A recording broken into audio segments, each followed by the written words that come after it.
Buenas tardes. Hoy me toca hablar del tercer capítulo del libro de Johannes Hessen, La teoría del conocimiento. Parte 3. Se llama La esencia del conocimiento. La esencia del conocimiento se clasifica en 3 momentos o 3 soluciones. Número 1, premetafísicas. Número 2, soluciones metafísicas. Número 3, soluciones teológicas, monista y panteísta.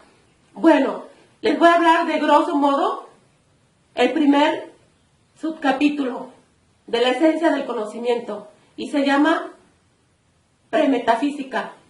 Las soluciones premetafísicas se dividen en 2 y se llaman soluciones objetivas y soluciones subjetivas.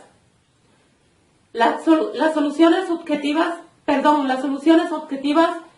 en esta parte del objetivismo determina el sujeto, toma cierto modo a las propiedades del sujeto. Es decir, el objeto es decisivo de la relación cognoscitiva al sujeto. El autor, el precursor de esta teoría más acertado es Platón y nos afirma que las ideas son realidades meramente objetivas. El siguiente subcapítulo de soluciones premetafísicas es subjetivismo. Trata de fundar el conocimiento humano en el sujeto. Acerva el mundo al conocimiento en un sujeto. El autor del subjetivismo es San Agustín.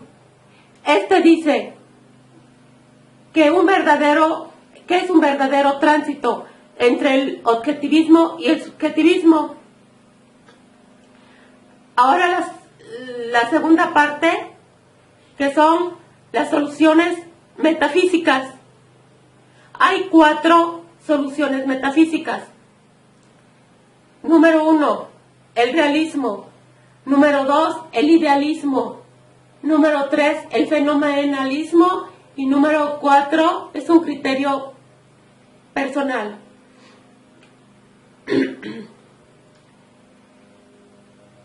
El realismo, epistemológicamente, se basa meramente en la razón y hay cosas reales, independientes del conocimiento, independientes de la conciencia.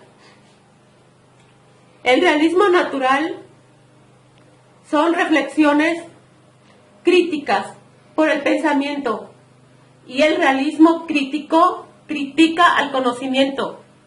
El idealismo es la convicción que tiene la realidad en fuerzas espirituales.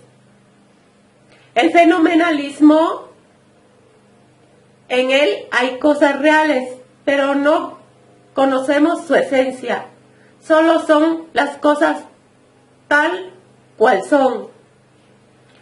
Número 3. Soluciones teológicas, monista y panteísta. Se remonta a lo absoluto. Con se llega a la realidad.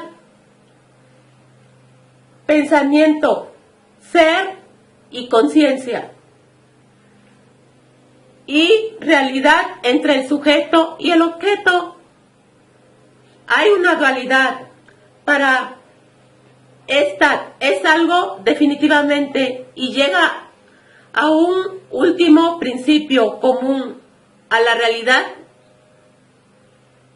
o idealidad.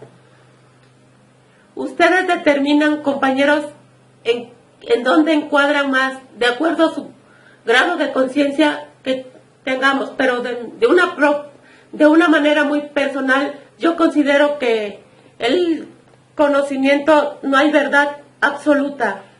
Gracias.